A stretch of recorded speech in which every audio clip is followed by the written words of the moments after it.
He's just talking about this as though it was a disastrous night for the Knicks. But you guys do not think that. No, Explain that. Knicks fans should be excited this morning. I promise you, Knicks fans, be excited. Here's why.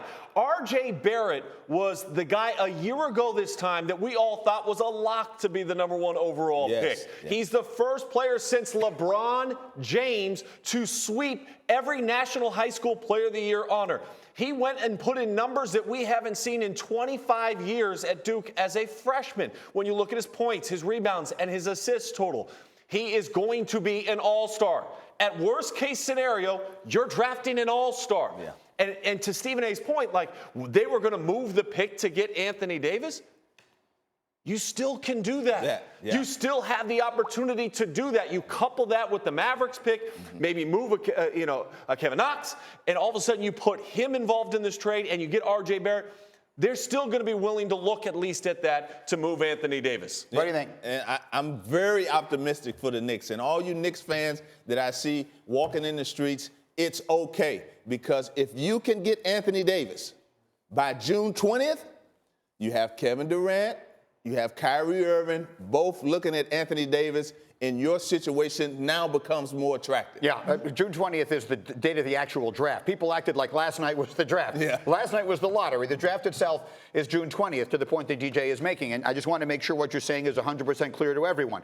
If they are able to make a deal for Anthony Davis, they would have to do it before the draft, obviously, or at that time. And then he's sitting there. That could impact, you're saying, KD's decision, Kyrie's decision, et cetera. I mean, you're going to have the gamut of free agents that are sitting out there 11 days from the 20th, and they're saying, oh, I could team up with Anthony Davis, a top 5 player in the NBA.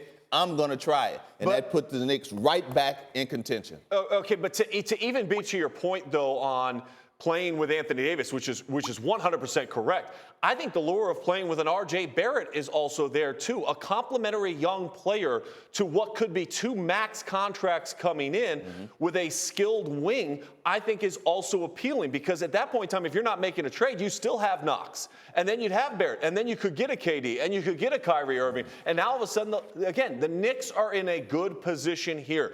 They don't have to overreact. I know the fans will overreact because they didn't win Zion. Right. The shock of not winning Zion doesn't mean that you lost last night, Knicks fans. And here's the point. Yes and no. I agree. Look, here's the big winner. Well, you're the only Knicks fan here at the table. The big winner in all of this is the league, is the sport, and is the integrity of the game itself.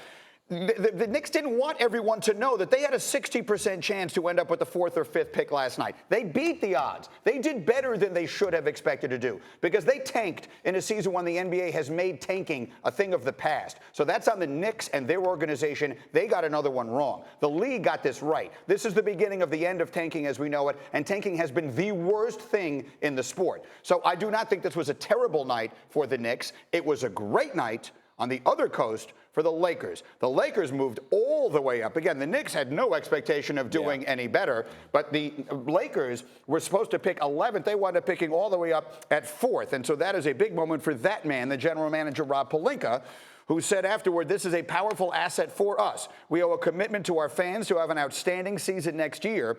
What this does is it gives us the ability to either select an impact player at 4 or possibly use this as an extremely valuable asset in trade." Here's my question.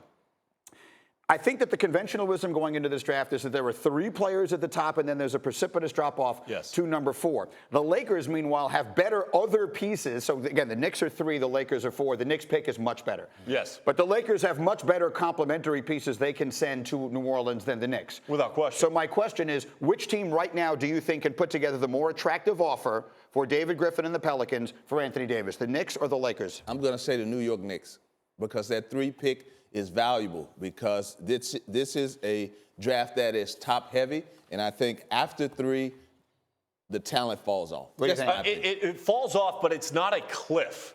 All right, we've made it seem like it's a cliff, that there's only 3 players. Darius Garland, had he played the entire season, maybe could have been a player that would have been in the mix to be talked about in the likeness of maybe being a 3rd pick.